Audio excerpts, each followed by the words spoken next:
This channel does not promote any violent, harmful, or illegal activities. All content provided by this channel is meant for an educational purpose only.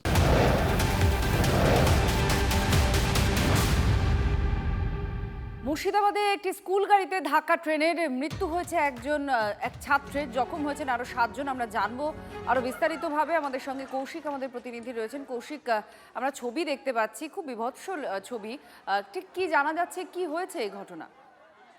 এবং এই ঘটনা যেটি ঘটেছে, প্রথমে একটি up লাইনে train যায় এবং পরবর্তীতে তারপরে গ্রেড তোলার সঙ্গে সঙ্গে কিন্তু একটি গাড়ি সেখানে শিশুভর্তি গাড়ি কিন্তু সেখানে ঢুকে যায় এবং অপর দিক থেকে একটি ডাউন ট্রেন আসার ফলে কিন্তু ওই ট্রেনটির সঙ্গে ধাক্কা লাগে ওই স্কুল গাড়িটির। ঘটনাস্থলে কিন্তু 8 জন ছাত্রী তারা জখম হয়েছে এবং তার মধ্যে একজনের মৃত্যুর ঘটনা ঘটেছে। আশঙ্কাজনক রয়েছে আরো বহু, এমনটাই কিন্তু জানা যাচ্ছে এখনো পর্যন্ত।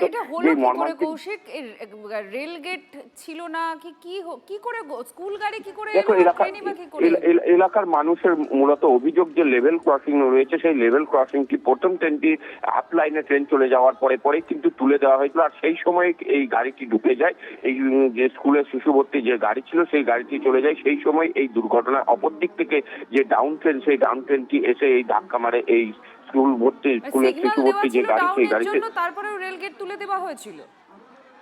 একদমই তাই, যে রেলগেট তুলে দেওয়া হয়েছিল যখন ক্রসিং ছিল তার মুহূর্তে একটি ট্রেন বেরিয়ে যাওয়ার সঙ্গে মুহূর্তে কিন্তু আরেকটি ট্রেন যখন ডাউন আসছিল সেই সময় লেভেল ক্রসিং এর যে গেট, সেই গেট তুলে দেওয়া হয়েছিল, এমনটাই কিন্তু এলাকাবাসীদের পক্ষ থেকে অভিযোগ। এবং সেই ঘটনাতে এই ট্রেনের সঙ্গে ধাক্কা লাগে এই গাড়িটি এবং জখম হয় পড়ুয়ারা। এই ঘটনায় উদ্ধার করে তড়িঘড়ি মুর্শিদাবাদ মেডিকেল কলেজে আনা হলে একজনের মৃত্যু হয়েছে, আশঙ্কাজনক আরো বেশ কয়েকজন রয়েছে, এমনটাই কিন্তু জানা যাচ্ছে। তবে এই মর্মান্তিক দুর্ঘটনায় যে গেটম্যান বা রেলের গেটম্যান রয়েছে তার গাফিলতির অভিযোগ সামনে আসতে শুরু করেছে।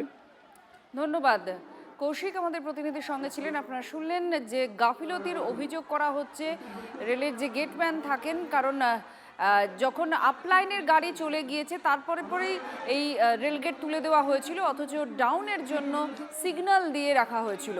আর যখনই এই রেলগেট তুলে দেওয়া হয়, স্কুল গাড়িটি সেটা সামনে এগিয়ে যায় আর সেখানে ধাক্কা লাগে। স্কুল গাড়িতে থাকা এক ছাত্রের মৃত্যু হয়েছে, 7 জন জখম হয়েছেন, তাদেরকে মুর্শিদাবাদ মেডিকেল কলেজে নিয়ে যাওয়া হয়েছে।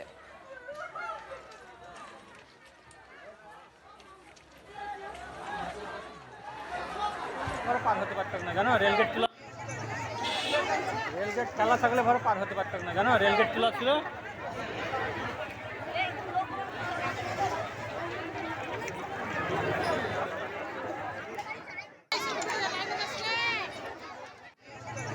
মুর্শিদাবাদের কর্ণসুবর্ণে এই ঘটনা ঘটেছে। এখানে রেলগেট খোলা ছিল, আপনারা শুনছিলেন। স্থানীয়রাই অভিযোগ করছেন যে রেলগেট খোলা ছিল।